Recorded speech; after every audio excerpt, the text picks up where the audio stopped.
Hello, my friends. I'm sorry I made you wait all weekend to finish chapter 13. So we had just looked at this illustration, and Miss Trunchbull was yelling at Rupert. 2 sevens are 14. 2 sevens are 14. So let's see what happens next. From the back of the class, Miss Honey cried out, "Miss Trunchbull, please let him down. You're hurting him. All his hair might come out." "And well, it might if he doesn't stop wriggling," snorted the Trunchbull. "Keep still, you squirming worm." It really was quite an extraordinary sight to see. This giant headmistress dangling the small boy high in the air, and the boy spinning and twisting like something on the end of a string, and shrieking his head off. "Say it," bellowed the Trunchbull. "Say 2 sevens or 14. Hurry up, or I'll start jerking you up and down. Then your hair really will come out, and we'll have enough of it to stuff a sofa. Get on with it, boy. Say 2 sevens are 14, and I'll let you go." "2 sevens are 14, gasped Rupert, whereupon the Trunchbull, true to her word, opened her hand and quite literally let him go. He was a long way off the ground when she released him, and he plummeted to earth and hit the floor and bounced like a football. "Get up and stop whimpering," the Trunchbull barked. Rupert got up, went back to the desk, massaging his scalp with both hands. The Trunchbull returned to the front of the class. The children sat there hypnotized. None of them had seen anything quite like this before. It was splendid entertainment. It was better than a pantomime. But with one big difference. In this room, there was an enormous human bomb in front of them, which was liable to explode and blow someone to bits any moment. The children's eyes were riveted on the headmistress. "I don't like small people," she was saying. "Small people should never be seen by anybody. They shouldn't be kept out of sight. They should be kept out of sight in boxes like hairpins and buttons. I cannot for the life of me see why children have to take so long to grow up. I think they do it on purpose." Another extremely brave little boy in the front row spoke up and said, "But surely you were a small person once, Miss Trunchbull, weren't you?" "I was never a small person," she snapped. "I have been large all my life, and I don't see why others can't be the same way."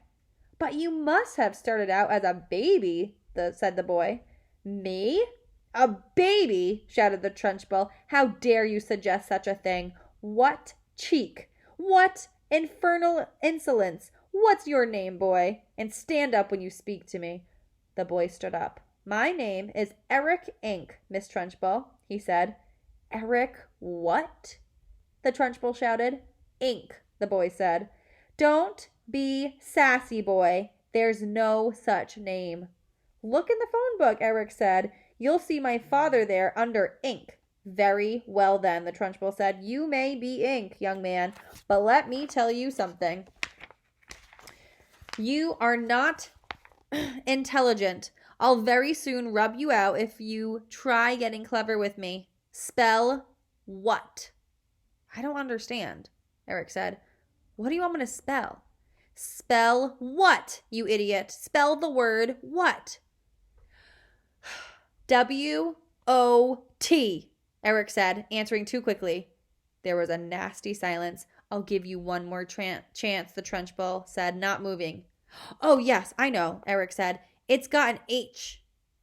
W-H-O-T. It's easy." In 2 large strides, the Trunchbull was behind Eric's desk, and there she stood, a pillar of doom towering over the helpless boy. Eric glanced fearfully back over his shoulders at the monster. "I was right, wasn't I?" he murmured nervously. "You were wrong," the Trunchbull barked. "In fact, you strike me as a sort of poisonous little pockmark that will always be wrong. You sit wrong. You look wrong. You speak wrong. You are wrong all around. I will give you one more chance to be right. Spell what?" Eric hesitated. Then he said very slowly, "It's not W-O-T. And it's not W-H-O-T. Ah, I know. It must be W-H-O-T-T. Standing behind Eric, the Trunchbull reached out, took hold of the boy's 2 ears, one with each hand, pinching them between forefinger and thumb. Ow! Cried Eric. Ow, you're hurting me. I haven't even started yet, the Trunchbull said briskly, and now, taking a firm grip on his 2 ears, she lifted him bodily out of his seat and held him aloft. Like Rupert before him, Eric squealed the house down. From the back of the classroom, Miss Honey cried out, Miss Trunchbull, don't. Please let him go. His ears might come off. They'll never come off, the Trunchbull said. Uh-oh. That does not look comfortable. I have discovered through long experience, Miss Honey, that the ears of small boys are stuck very firmly to their heads. Let him go, Miss Trunchbull, please, begged Miss Honey. You could damage him. You really could. You could wrench them right off. Ears never come off, the Trunchbull shouted. They stretch most marvelously, like these are doing right now, but I can assure you they never come off. Eric was squealing louder than ever and pedaling the air with his legs. Matilda had never before seen a boy, or anyone else for that matter, held aloft by his ears alone. Like Miss Honey, she felt sure both ears were going to come off at any moment with all the weight that was on them. The Trunchbull was shouting. The word what is spelled W-H-A-T. Now spell it, you little wart. Eric didn't hesitate. He had learned from watching Rupert a few minutes before that the quicker you answered, the quicker you were released. W-H-A-T, he squealed. Spells what?